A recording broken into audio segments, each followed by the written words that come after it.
성도 여러분, 믿는 자에게는 너무너무 소중하고 귀한 특권이 두 가지가 있음을 아십니까? 첫 번째는 전능하사 천지를 만드신 그 하나님을 아버지라고 부르는 특권입니다.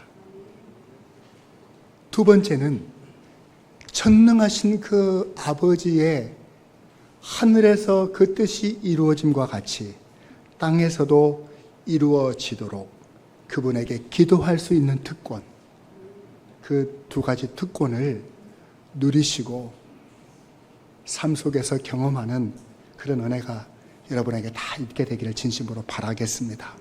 오늘 본문은요, 예수님께서 특별히 제자들에게 하나님을 믿는 자에게 주신 그 특권, 어떻게 하면 그 기도를 하기는 하는데 확실하게 응답받을 수 있는지 그 비결을 알려주시는 내용이시거든요. 이 말씀 여러분들 꼭 기억하시고, 우리가 기도하고 살잖아요. 근데 왜 우리 삶 속에 믿음의 효능감이 떨어질까?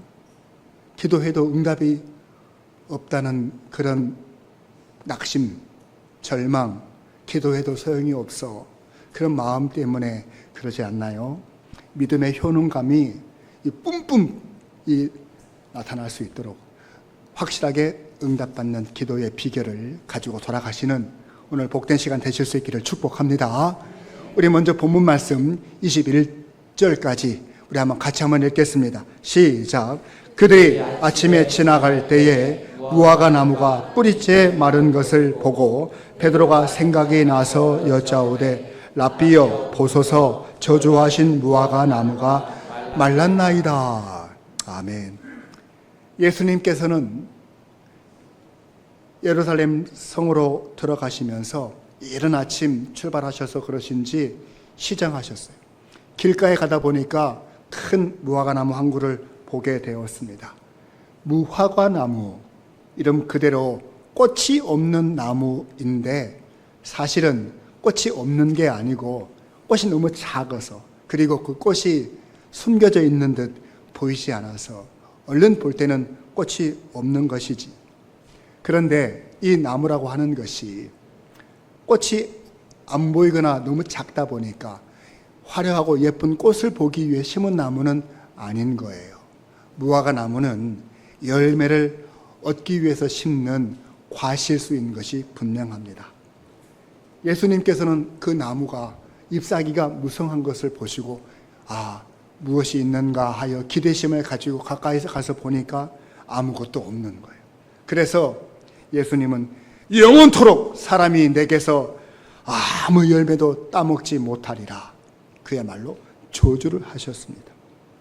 여러분, 예수님께서 사랑이 많으시고 은혜가 풍성하신 분이신데 저주하셨다는 것은 보통 일이 아니잖아요. 그렇죠? 그러니까 단순히 피조물 중에 참 미천한 나무 한 그루에게 왜 예수님은 저토록 저주하셨을까? 열매 때문은 아닐 것입니다. 더 깊고 깊은 의미가 있을 거예요. 그 의미를 제가 한 세 가지를 말씀을 드렸어요. 한번 기억해 보십시오. 첫 번째, 지금 예루살렘 성전에 들어가시다가 만나게 된 이 무화과 나무인 것이 문제인 겁니다. 예루살렘 성전이 본래는 만민이 아버지께 기도하는 집으로 만들어진 목적대로 사용되지 않고 강도의 소굴이 되어버렸잖아요. 그래서 예수님께서 그 성전을 심판하심과 같이 이 나무도 목적대로 열매가 없었기 때문에 심판과 저주를 받은 거예요. 성전을 빼다 닮은 이 나무였기 때문에 저주를 받았다는 것입니다. 두 번째, 겉으로는요, 저 사람 영적으로 믿음이 훌륭한 사람이겠구나, 제사장의 옷을 입고 다니고요, 서기관의 옷을 입고 다니는데 겉으로는 하나님을 잘 믿을 사람처럼 보여. 속에는 하나님이 전혀 없었던 외식하는 종교인처럼, 겉으로는 멀쩡한데 속에는 아무 열매가 없는 그 외식하는 자의 모습 그대로 빼다 닮았기 때문에 예수님께서 그에게 저주하셨던 것입니다. 세 번째가 중요한데요. 아담이 에덴 동산에서 하나님 앞에 범죄하고 그 수치를 가리기 위해서 옷을 지어 입었잖아요. 그 옷이 무엇으로 만든 옷이었다고요? 무화과 나무 잎사귀로 둘러 입은 옷이라고요. 사람이 자기 노력으로 죄를 가릴 수가 없습니다. 하나님이 용서해 주셔야지만이 되는 거예요. 자기가 가린다고 수치가 가려지는 게 아니고, 저 옛날 아담에게는 하나님께서 가죽 옷을 지어 입혀주심과 같이 예수님께서는 이 세상 모든 사람들의 죄를, 수치를 가리시기에 오신, 희생하실 어린 양으로 오셨음을 확실하게 보여주시기 위해서 무화과 나무 떡잎 같은 것도 가려지는 것이 아니다 라고 하는 것을 확실히 보여주시기 위한 표적이었다는 사실이에요. 그 다음날 아침에도 예수님의 일행은 또 성전에 올라가시는 길에 제자 중에 베드로가 어제 그 나무를 보니까, 어제는 멀쩡했던 나무가요, 오늘 아침에 보니까 뿌리채 말라있는 걸 보고 예수님이 어제 하셨던 조주의 말씀이 생각이 나는 겁니다. 라삐요, 어제 그 나무가 뿌리채 말라있네요. 이렇게 감탄하는 것입니다. 베드로는 그 자리에서 다시 한번 확인한 겁니다. 예수님의 말씀은 능력이 있구나. 예수님은 말씀하신 대로 역사하시는구나. 저는 여기서 응답받는, 확실히 응답받는 기도의 첫 번째 원리를 발견하게 되어지는 겁니다. 하나님의 말씀을 생각하고 그 말씀을 붙들고 기도하면 그 말씀대로 되는 줄로 믿습니다. 빛이 있으라 하심에 빛이 있었던 것처럼 하나님이 하신 말씀 붙들고 내 삶에 이루어지기를 바라요. 그 약속 의지해서 기도하면 우리 삶에도 빛이 비춰주는 줄로 믿습니다. 그래서 예수님께서 뭐라고 말씀하십니까? 천지는 없어지겠으나 내 말은 없어지지 아니하리라, 이렇게 말씀하시잖아요. 하늘은 무너지고 땅은 꺼지고 동해 물은 마르고 백두산은 무너져도 하나님의 말씀은 1.1획도 없어지지 아니하시고 반드시 이루어짐을 믿는 성도들은 아멘 하실 수 있기를 바랍니다. 여러분, 부모 자식 간에 갑과 을이 누구입니까? 보통은 부모가 갑이고 자식이 을이죠. 그러니까 부모 말씀에 순종하고 살아야 되는 것이 맞습니다. 그런데 이 갑을 관계가 뒤집어질 때가 있습니다. 있지요? 언제예요? 아빠! 엄마! 그거 해주기로 약속하셔놓고서는 그렇게 엄마 아빠 말을 기억하고 들이대면 꼼짝없이 말 들어줘야 되는 것이 부모와 자식 간의 관계예요. 제가요, 재작년에 건강검진을 받고 의사 선생님이 살 좀 빼셔야 되겠습니다. 그래가지고요, 여러 가지 수치를 보여주시면서 꼼짝없이 좀 빼야 되겠다는 생각이 들어서 제가 좀 이렇게 운동도 열심히 하고 이제 관리를 하다 보니까 좀 몸무게가 좀 빠졌어요. 그 모습을 보고 있던 저희 아내가요, 자기는 날씬해진다고 사람들이 칭찬이 많던데 나도 좀 뺄까? 그러는 순간 두두둥, 제 인생에 일생일대의 위기가 찾아왔음을 직감하게 되었습니다. 대답을 잘해야 된다. 하나님 아버지, 저에게 지혜로운 말을 허락해 주옵소서. 순간적으로 기도할 때 하나님이 제 입술에 주신 말이 뭐냐면, 자기가 뺄 살이 어딨어. 자기는 딱 내 스타일이야. 그렇게 얘기했더니 제 아내 얼굴이 환해졌어요. 그럼에도 불구하고 그래도 좀 빼야 되지 않을까? 그때 제가 계속 긴장하면서 기도했어야 되는데요, 그때 기도하지 않고 나도 모르게 그냥 말이 툭 튀어나왔어요. 한 빼려면 10kg는 빼야지. 그게 화근이 되어가지고요, 순간 내가 큰 실수했구나, 이거 나 큰일 났구나 해서 보상하는 차원에서 그 다음 말이 더 무서운 말이 나왔어요.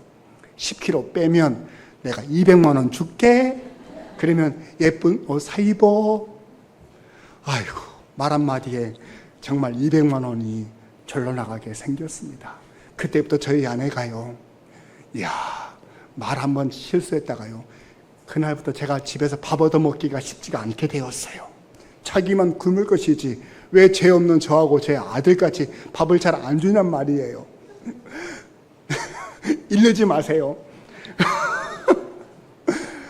그리고 저 아내도요, 이제 열심히 이제 일종의 다이어트를 하는 모양입니다.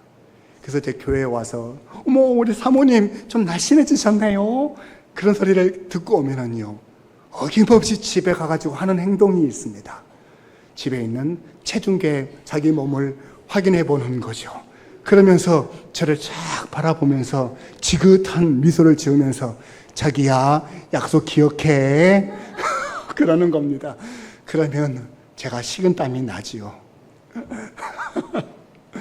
여러분, 부모 자식 간에도요, 내뱉은 말은 지켜야 되고요, 남편과 아내 사이에도 내뱉은 말은 지켜야 생명이 보존되는 거예요. 마찬가지로 하나님은 더더욱 그러신 분이십니다. 하나님은 말씀하시기를, 민수기 23장 19절 말씀에, 하나님은 인생이 아니시니 시건하지 아니하시고 인자가 아니시니 후회가 없으신 분이시로다. 어찌 그 하신 말을 행하지 아니하시며 하신 말씀을 실행하지 아니하시랴. 하나님은 우리처럼 실수하시는 분이 아니시잖아요. 말씀하신 것은 반드시 행하시고 실행하지 아니하실 말씀이 없으신 분이신 줄로 확실히 믿으실 수 있기를 주의 이름으로 축원을 드립니다. 아브라함이라고 하는 사람은 자식이 없었어요. 근데 하나님께서, 아브라함아, 네가 낳은 자식이 너의 상속자가 될 것이다 라시는 말씀을 듣고 그 말씀을 확실히 믿어버렸어요. 그리고 기도했어요.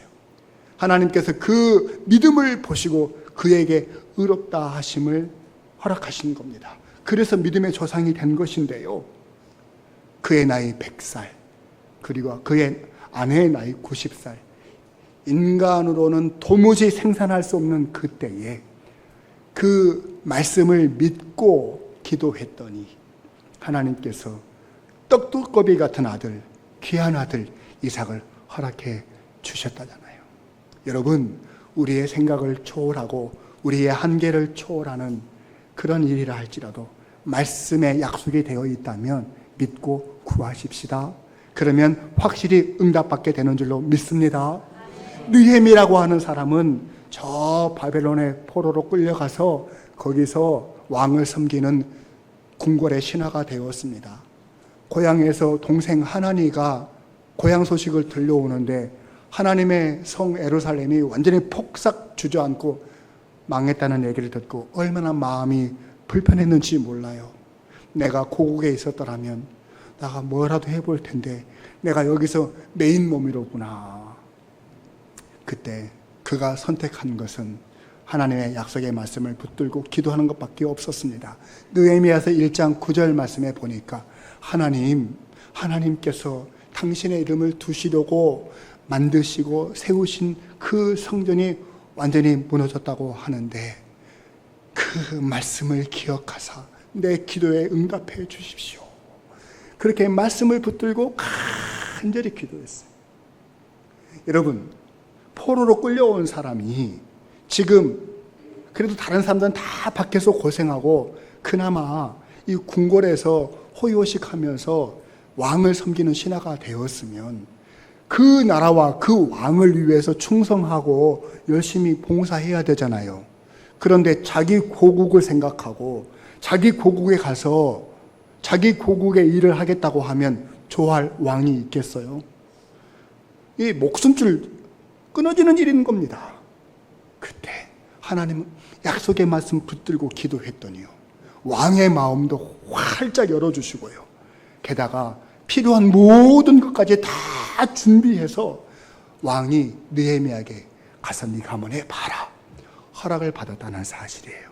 여러분, 이게 사람의 계획으로 될 일입니까? 하나님의 말씀 붙들고 기도하는 자에게 주시는 확실한 응답인 줄로 믿으시면 아멘 하십시다. 사랑하는 성도 여러분들에게도 하나님의 말씀이 다 약속의 말씀으로 주어주셨습니다. 제가 혼자 이 말씀 붙들고 사는 거 아니잖아요. 여러분들도 이 말씀 읽고 생각하고 붙들고 기도하면 하나님이 그 약속대로 허락해 주실 줄로 믿습니다. 우리 계속해서 본문 말씀 22절로 24절까지 우리 한번 크게 읽겠습니다. 시작. 예수께서 그들에게 대답하여 이르시되 하나님을 믿으라. 내가 진실로 너희에게 이르노니 누구든지 산 떨어뜨려 바다에 던져지라 하며 그 말하는 것이 이루어질 줄 믿고 마음에 의심하지 아니하며 그대로 되리라. 그러므로 내가 너희에게 말하노니 무엇이든지 기도하고 구하는 것은 받은 줄로 믿으라. 그리하면 너희에게 그대로 되리라. 아멘. 확실하게 응답받는 기도의 비결 두 번째는 믿고 믿으라. 믿음으로 기도하라 라는 말씀입니다. 22절로 24절까지 세 절인데 각각 한 절에 한 번씩 믿어라 반복해서 우리에게 말씀을 들려주십니다. 기도 응답의 조건은 다른 것도 아니고 믿고 기도하는 거예요. 여러분, 이 본문 말씀을 간단히 이렇게 좀 살펴보면 첫 번째, 누구를 믿어야 할지 믿음의 대상이 분명하게 나와 있고, 두 번째는 그 믿음의 내용이 어떠해야 하는지를 말씀해 주시는데, 특별히 22절에 보니까 하나님을 믿으라. 그 하나님의 능력과 그 권세를 믿고 그분에게 기도하라, 이런 말씀입니다. 간혹 어떤 분들은 예수님 저한테 이렇게 좀 해주시고 이렇게 좀 해주세요, 예수님에게 기도하시는 분들이 계시는데 100% 틀린 것은 아니지만 좀 아쉬워요. 왜냐하면 우리가 예수님의 이름으로 기도합니다 라고 끝에 그렇게 하면서 마치잖아요. 그러니까 예수님은 우리의 기도를 들으시고 응답하시는 분이 아니시라, 정확하게 말씀을 드리면 우리의 기도를 하나님께 가서 허락받으시고 승인해 주시는 분이라는 뜻인 거예요. 그래서 우리는 항상 하나님 아버지께, 그분에게 기도하는 것이죠. 우리의 기도의 중보자가 되어주시는 분이 하나님 앞에 나아가서 예수님께서 저 아버지, 이 성도님은, 이 집사님은, 이 권사님은 제가 보증하는 하나님의 자녀입니다. 내 이름으로 간구했으니 아버지께서 좀 들어주셔야 되겠습니다. 그거거든요. 우리가 하나님이 어떤 분이신 것을 우리가 알고 믿고 구하는 것이 응답받는 비결이에요. 하나님은 천지 만물을 창조하신 능력의 하나님이십니다. 그 창조하신 세상을 다스리시는 지혜의 하나님이십니다. 모든 인간들이 죄 가운데 빠져 있을 때 그 인간들을 구원하실 구원의 하나님이십니다. 장차 마지막 때에 모든 선악간의 것들을 다 심판하실 심판의 하나님이십니다. 그리고 저와 여러분들을 위해서 영원한 천국을 준비하신 영생의 하나님이신 줄로 믿으시면 아멘 하실 수 있기를 바랍니다.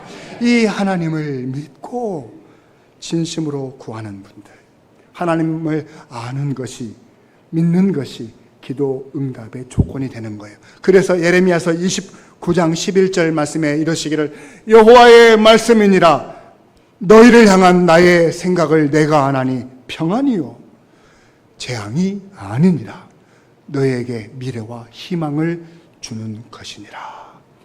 우리 하나님께서는 과거와 현재와 미래를 한 번에 보시는 분이시기 때문에 과거에 우리의 허물과 죄를 들추어서 혼내키고 재앙을 줄 목적으로 하나님께서 능력을 행하시는 분이 아니셔요. 우리가 하나님 앞에 용서받은 죄인들이며 회개한 하나님의 자녀가 되었으면 우리의 현실 속에 평강을 주시기를 원하시고요, 미래에는 하나님께서 희망을 주시기를 원하시는 너무너무 선하신 하나님이신 줄로 믿으면 아멘 하십시다. 그 하나님의 높고 깊으시고 넓으신 선하심을 의지해서 믿고 구하는 것이 기도 응답의 비결이 되는 줄로 믿습니다. 그리고요, 믿음의 내용이 무엇이라고 말씀하십니까? 23절에 보니까요, 말하는 것이 이루어질 줄로 믿고 마음에 의심하지 아니하면 그대로 되리라. 믿으면 아멘 하십시다. 여러분요, 마귀는요, 저와 여러분들에게 기도하면서 기도해라, 기도해. 기도하는 걸 말리지 않아요, 마귀가요. 그런데요, 기도하는 사람한테 의심을 심어줘요. 기도하면서 걱정하게 만들어요. 기도하면서 염려하게 만들어요. 기도하면서 자꾸 마음속에 확신을 갖지 못하게 하는 것이 마귀인 것입니다. 여러분, 그래서 허버트 조지 웰스라고 하는 영국의 이 소설가가 쓴 단편집을 보면 이런 내용이 있어요. 재밌는 얘기예요. 소설입니다, 여러분. 영국의 큰 성당에 대주교가 계시는데 그분은 젊은 날 사제로 들어와 가지고 30년 동안 하루도 빠짐없이 같은 시간 같은 장소에서 일정한 시간 동안 30년 근속 기도하신 것으로 유명하신 분이 계세요. 야, 어떻게 그럴 수 있느냐. 주변에서 사람들이 야, 오늘 대주교님 너무 편찮으시대. 아마 오늘은 기도 못하실 것 같은데 라고 생각하고 있는 것을 다 깨뜨리고 그 몸을 이끌고 나와서 어떻게든 기도하는 대단하신 분이시죠. 그래서 그 소문이 사방에 퍼져가지고요, 그 성당에는 그 대주교가 기도하는 모습만 봐도 은혜가 되니까 몰려드는 사람들이 많았다고 해요. 근데 어느 날 똑같은 자리, 똑같은 시간, 똑같은 사람이 기도하려고 앉아 계시는데 갑자기 푹 쓰러지시더래. 놀래가지고 어머머 웬일이야 가서 봤더니 숨이 끊어져서 돌아가신 거예요. 어머 어떡하지? 그래가지고 알아보니까요, 이런 내용인 거예요.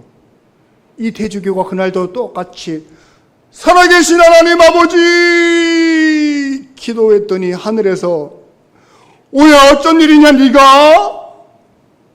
그 음성을 듣고서 심장마비로 돌아가신 거예요. 30년 동안 한 번도 하나님의 음성을 들어본 일이 없어요. 하나님의 살아계심을 말로는 해도 마음으로는 믿지 못했던 거예요. 하나님이 내 기도를 들으실 것을 의심했던 거예요. 정말로 깜짝 놀랄 일, 심장마비로 돌아가셨던 소설이에요. 여러분 오해하지 마세요. 여러분 무엇입니까? 기도를 해도요, 믿지 않고 기도하고요, 의심하고 기도하면 그 기도가 무슨 소용이 있겠어요? 우리 기도 생활을 한번 점검해 보세요. 그냥 풍어를 읊듯이 같은 소리 중얼중얼 대면서 기도하는 것, 기도를 많이 하는 것, 자랑하기 위해서 기도하는 것, 아무 의미가 없어요. 녹음 테이프 틀어놓듯이 기도하는 것, 그거 하나님이 다 아세요. 의심 없이 기도하는가, 그리고 구하는 것이 그대로 될 줄로 믿고 기도하는가, 하나님은 다 아시는 줄로 믿습니다. 우리는 모르죠. 우리는 몰라요. 그래서 예수님께서 마가복음 10장 27절에서 뭐라고 그러십니까?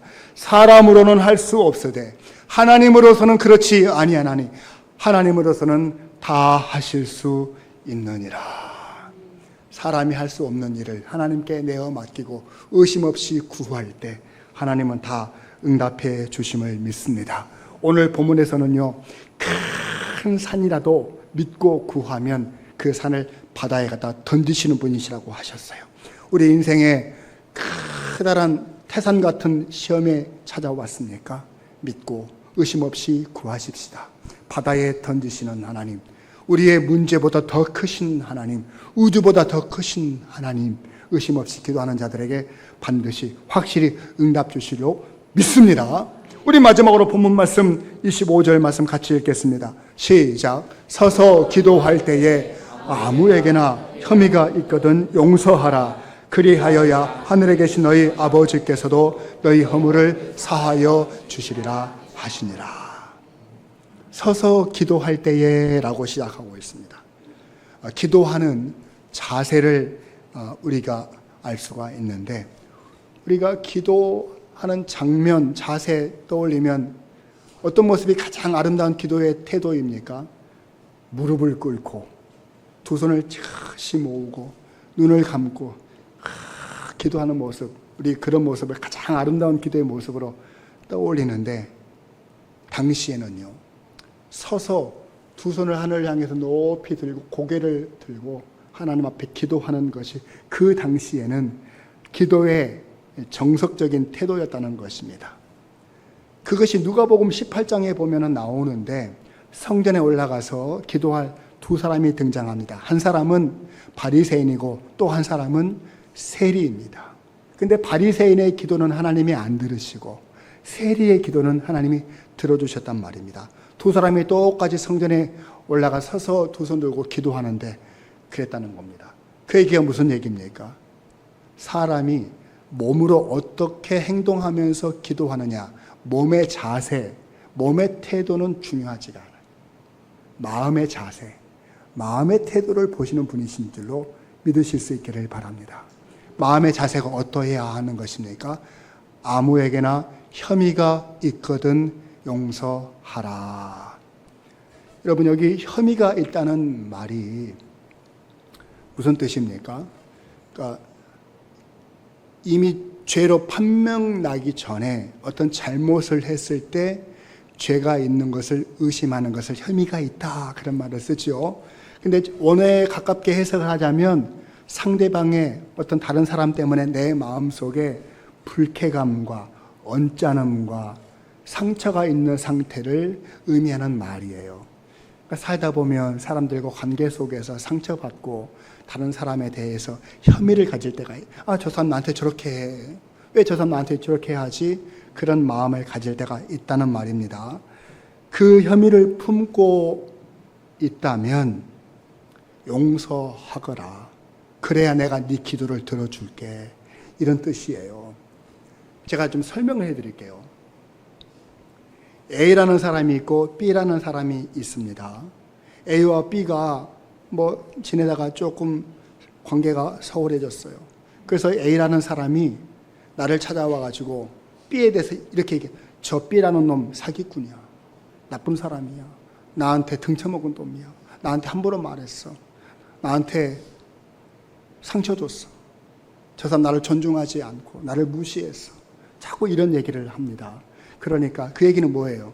당신 B하고 사귀지 마라. B가 와서 부탁해도 들어주지 말아요. 이런 뜻이잖아요. 그러면 듣고 있는 제가 B가 역시 나쁜 놈이구나. 나쁜 사람이구나. 그런 생각도 들지만 A라는 사람이 참 안 됐다. B 때문에 마음고생 많이 하고 있구나. 힘들구나.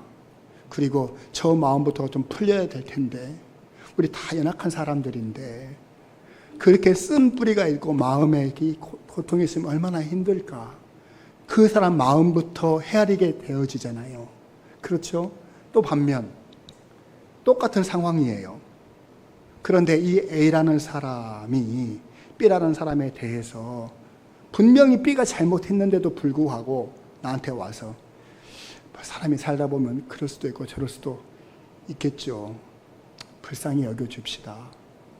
그래도 좀 힘들 때 도와주면 다음에는 기억하겠죠. 그러면서 그 사람을 품어주고 그 사람에 대해서 좋은 말로 해주게 되어진다면 내가 분명히 B가 잘못한 것을 알고 있는데도 A가 그렇게 말을 하면 B도 B지만은 A를 도와주고 싶은 마음이 더 드는 거예요. 어떻게 하면 저 사람이 저렇게 좋은 마음을 가졌을까?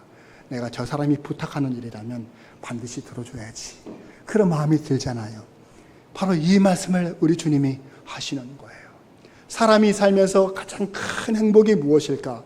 저도 실수도 많고 또 잘못도 많이 하고 살아왔으니까 큰 행복이라고 하는 것은 용서받는 행복이더라고요. 용서받는 행복. 용서받는 행복. 여러분, 잘 먹은 것이 행복이 아니고 용서받지 못하는 무거운 마음이 있으면 잘 먹으면 속에서 탈이 나요. 내가 남을 짓밟고 성공했다고 칩시다. 그 자리가 불안해서 어떻게 살아요?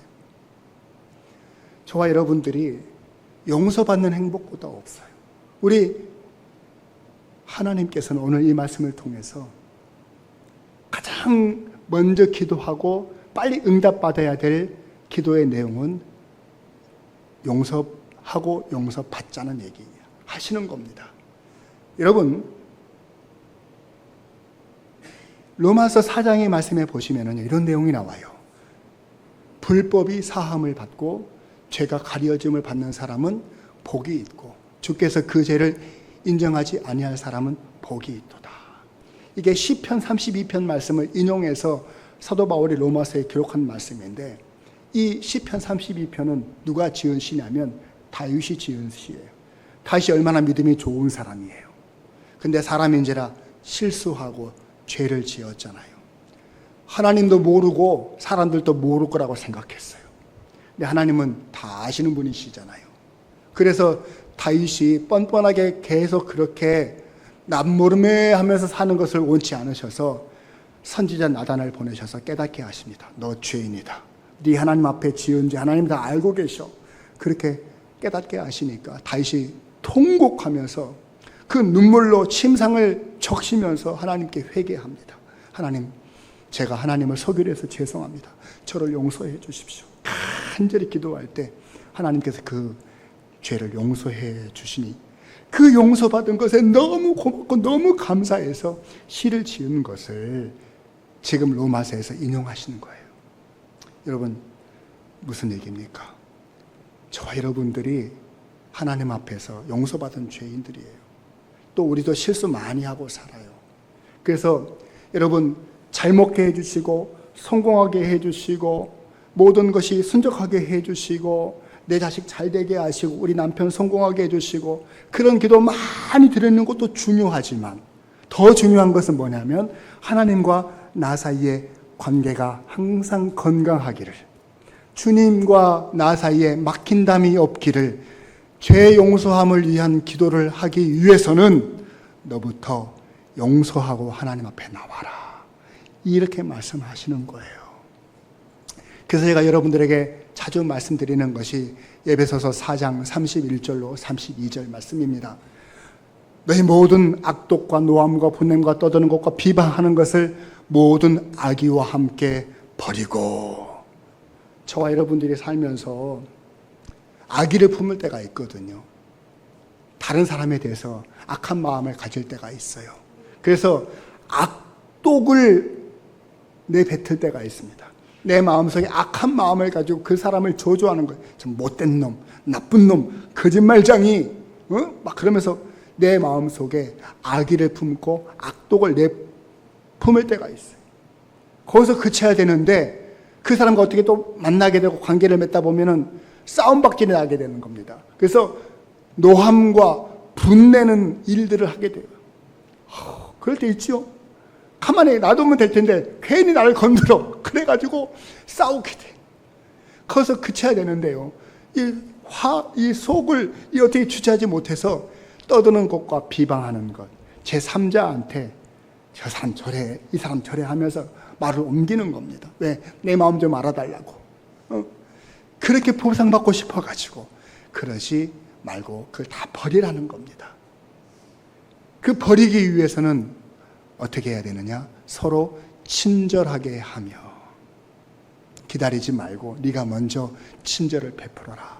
우리 커피 한잔하고 서로 화해합시다. 그리고 어려운 일이 있을 때 내가 좀 도와줄게요. 그리고 만나면 꼬박 좋게 인사하고 먼저 웃어주고 친절하게 하라는 겁니다. 목사님, 저 그렇게 못해요. 나 성격상 나 그게 안 돼. 나는 겉가속이 나는 안 돼. 나는 그렇게 못해. 그러면 그 다음에는 불쌍하게라도 여겨라. 오죽하면 저 사람이 저럴까. 아이고 참 불쌍하다. 참 안 됐다. 그런 마음이라도 가지면서 하라는 거예요. 나 그렇게도 못할. 그 사람이 나한테 하는 행동이 있는데 내가 어떻게 그렇게 해요? 나 그렇게 못해. 그러면 마지막이 뭐예요? 네가 하나님께 용서받은 죄인 아니냐.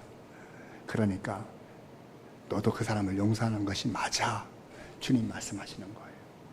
그래야 저와 여러분들이 하나님 앞에 부르짖는 모든 기도에 우리 주님께서 선하신 능력으로 응답해 주신다는 말씀이에요.